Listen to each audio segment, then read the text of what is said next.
Oh, there you are. Hey, Mike, did you hear?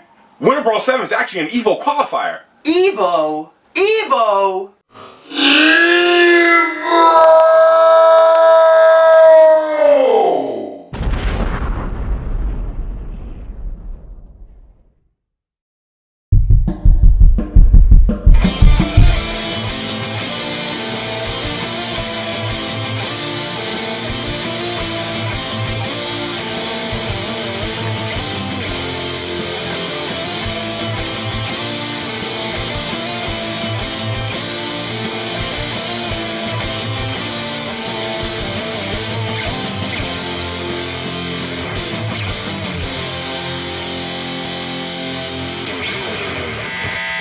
What's going on, everybody? This is Mike. That's all. And welcome to episode 2 of season 3 of FightYourRival.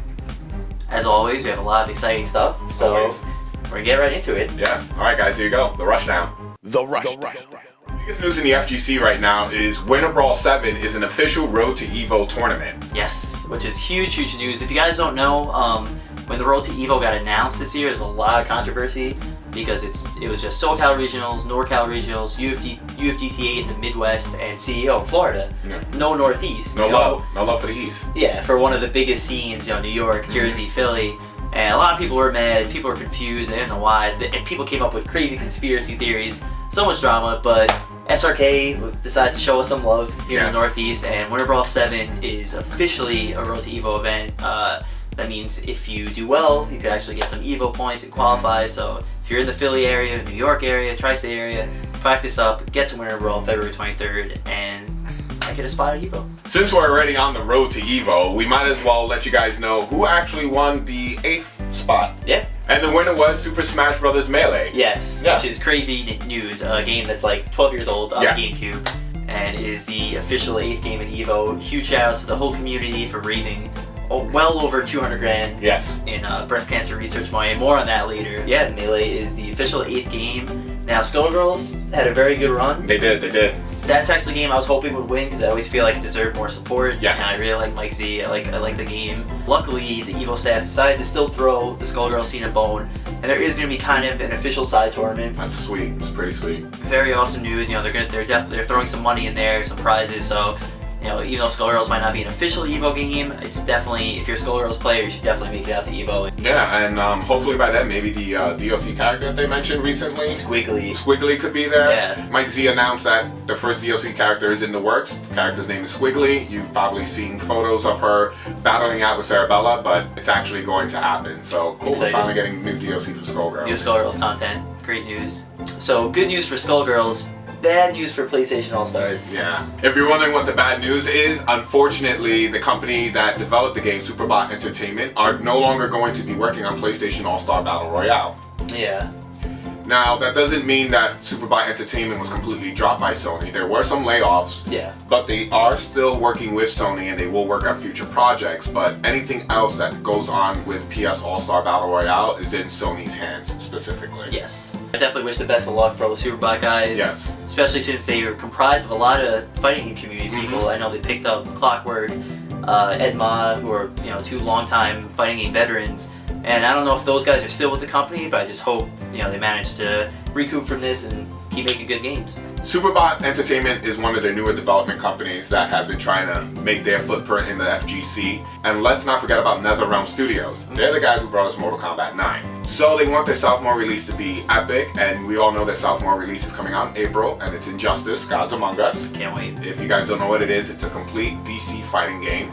And recently they announced a lot of news and a lot of good news about the game. Now, if you're familiar with NetherRealm Studios games, you know that their story modes are always epic. The story mode for Mortal Kombat 9 was great. It was flawless, seamless. The fights went straight from an intro sequence right into the middle of the fight, and they're keeping that same formula for Injustice: Gods Among Us as well. I'm very excited. I'm really looking forward to it. They even said that the story mode is going to be longer than MK9. Which I'm shocked because MK9 went on forever. Yeah, it was a very long game. But I'm excited because I love single player content. Lots of exciting single player content to look forward to, but obviously what makes a fighter is the gameplay and the competitive features, and NetherRealm is pulling out all the stops. All the stops. One of the most exciting things to me is the actual option to have either MK style controls where you do down, forward, square, and so on, or Street Fighter style controls where you do quarter circle forward motions, things like that. As a Street Fighter player who loved MK9, I'm really excited to kind of have the best of both worlds, really. On top of the control schemes, they're really trying to avoid all the issues that MK9 had. There's going to be instant compatibility packs, which will avoid all the DLC bugs that Mortal Kombat had. There's going to be a totally revamped training mode with completely programmable dummies, so you can practice all types of situations and setups, which is awesome. And if you don't have any friends in real life and all your friends are online, the training mode could actually be done online too. You could partner online and do training mode online. And for all you guys out there wondering whether or not the backgrounds are going to make or break the game, it's up to you. NetherRealm Studios is actually putting in the option to turn on background environments on and off. Now, I think that's amazing because one of my biggest concerns was the fighting game community wouldn't embrace Injustice as a top fighter because of the backgrounds, because people might just spam specific backgrounds or choose specific backgrounds at a tournament. I think giving the option is fantastic. I do really hope players just embrace the environmental things because it doesn't seem as random as people might think. I think the background is just an added strategy option. I still think from the little bit of the game I've seen, I think you really have to set up those kind of background situations, whether you're dropping the ceiling on someone or throwing someone into a car. But you know, it's great that they're catering to a competitive community who just want straight gameplay. So however you want to play the game, if you want to go nuts, throw each other through buildings, which we're going to do. Or if you want to have just a clean, straight up combat experience, you'll be able to make it happen. So props to NetherRealm for creating what I think will be a classic. It definitely will be an instant classic because MK vs. DCU was really good. Wasn't great, it was really good. I am not sure what the rating is going to be for this game, if it's still going to be T for teen or M for mature, but there's a lot of blood in the trailers that I've been seeing, so hopefully it goes to the M-rated route. I hope it does. I mean, really, it looks like Mortal Kombat minus the decapitations, basically, so they're really playing out all the stops within the limit of, you know, the superhero world. So I think, you know, fans of both the DC universe and the MK universe will be very happy with the level of action. If you guys don't know already, there's going to be a $150 version of Injustice Gods Among Us that comes with its own arcade stick. I think that's great because most fight sticks cost about $170. So this is $20 cheaper than a standard fight stick, and you get a copy of the game. And all the buttons are backlit. Very cool. And there's a bat top, which is super old school. Makes sense. Batman, bat top, perfect. And aside from the really cool stick, you get 3 exclusive character skins from the new 52 series, and you get the Injustice comic book. Which is awesome. Pretty awesome. So, speaking of spending money on fighting games, Capcom, our favorite company, actually just released a poll. Combo Fiend specifically went on Capcom Unity and posted a poll basically asking people's favorite Street Fighter characters. Out of the lesser used characters lately and in the newer games, you can basically vote for your top 5 Street Fighters ever. Choices are, you know, characters ranging from like Street Fighter 1 characters to Third Strike characters, all over the board. And it was pretty vague, but the poll basically is intended to gauge interest for future Street Fighter games, which is very exciting. Hopefully that means there's either a brand new game in the works or a massive update to AE. I believe the poll runs until March 1st. Correct, if you go on capcom-unity.com, you'll see probably on the front page a link to the poll, and definitely vote because you might help shape the future of Street Fighter. So that pretty much wraps up the Rushdown, and now let's go to the Tweet of the Week. Tweet of the Week. Okay, so as always, it was a very exciting week in FGC, and Twitter definitely reflects this. One of the tweets regarding EVO from Ricky Ortiz, he goes, "Wow, over 233K raised by our community for breast cancer research. What a feat. I'm more proud than I've ever been to be a member of the FGC." And he wasn't the only one tweeting similar things. And it's just so great to not only see how much money was raised, but just to see some positivity on Twitter regarding the fighting game community, especially there's so much drama sometimes, things with people getting mad about EVO qualifiers, personal vendettas, and to see everyone just get really excited over a really, really great cause made me really happy. So shout out to everyone that participated in the EVO drive and donated money because you did something really awesome. And the second tweet of the week actually comes from M. Bison. Yes, the Lord of Shadowloo himself. Yes, M. Bison. And his tweet says, #Tuesday, make it glorious. I agree. It doesn't get more profound than that. No, it doesn't. And we shoot every Tuesday. So in the honor of M. Bison, we always make every Tuesday glorious because we take our time to let you guys know what's going out there in the FGC. Exactly. And if you guys don't understand that reference, just watch Street Fighter, the live action movie. Or don't watch it. If you can endure it. Or just YouTube the infamous clip. Yeah. But anyway, shout out to M. Bison. Yeah, YouTube it, don't watch it. And our final tweet of the week is a very special one. It comes from one of our good friends, Tom Goldrick, aka Panda Banana, who actually went out of this way to make a little bit of Fight Your Rival art. Yep. And it's absolutely fantastic. It's the classic still from X-Men vs. Street Fighter. Cyclops shaking hands with Ryu, except Natala Cyclops and I'm Ryu.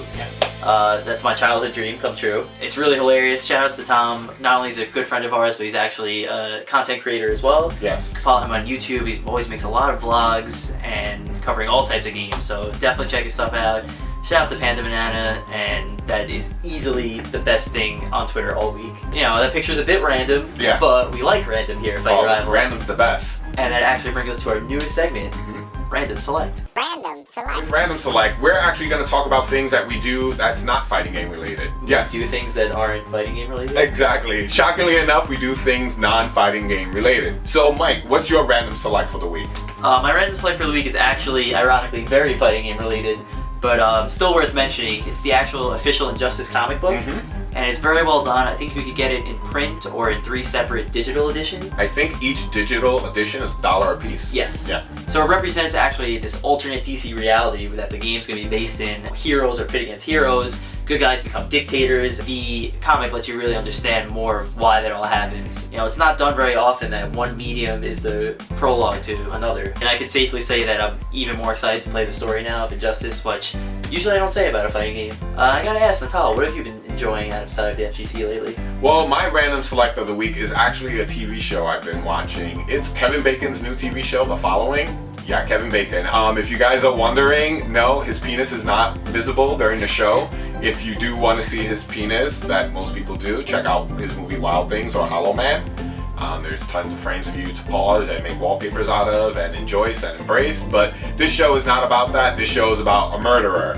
And it's pretty epic. Basically, Kevin Bacon is a washed up FBI agent who's mad drunk. The serial killer he locked up apparently didn't stay locked up.